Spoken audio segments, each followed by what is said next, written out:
ఎక్కువ కష్టపడకుండా 2 గంటలు కష్టపడితే చేతికి 150 రూపాయలు వస్తుంది. ఇంటికి వెళ్ళిపోతే ఇదివరకు అయితే కనుక వీళ్ళు 150 ఫిక్స్ చేయకముందు వాళ్ళ కూలీ మగాళ్ళకైతే 100 రూపాయలు, లేడీస్కి అయితే 70 రూపాయలు ఉండేది.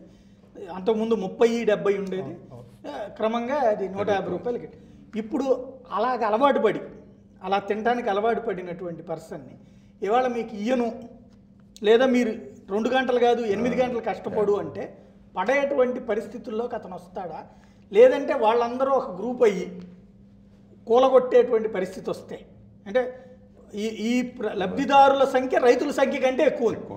రైతులు సాలిడ్గా ఓటేయరు, వీళ్ళు మాత్రం సాలిడ్గా ఓటేస్తారు దెబ్బ తినేట్టయితే.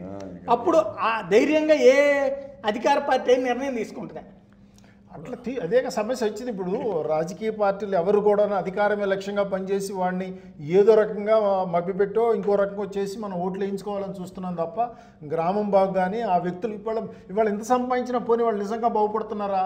అరక్ షాపులు ఇంకో షాపులకి మొత్తం డబ్బంతా కూడా వెళ్ళిపోతానే ఉంది. ఓన్లీ ఆడవాళ్ళు కష్టపడే సొమ్మే ఇంటికి వెళ్తా ఉంది, మగవాళ్ళదంతా కూడా వేరే రకంగా పోతుంది. పోనీ మనం ఎన్ని ఇచ్చినప్పటికి కూడాను వాళ్ళ ఆర్థికంగా, సామాజికంగా, విద్యాపరంగా లేకపోతే ఉద్యోగపరంగా జరగట్లేదు కదా.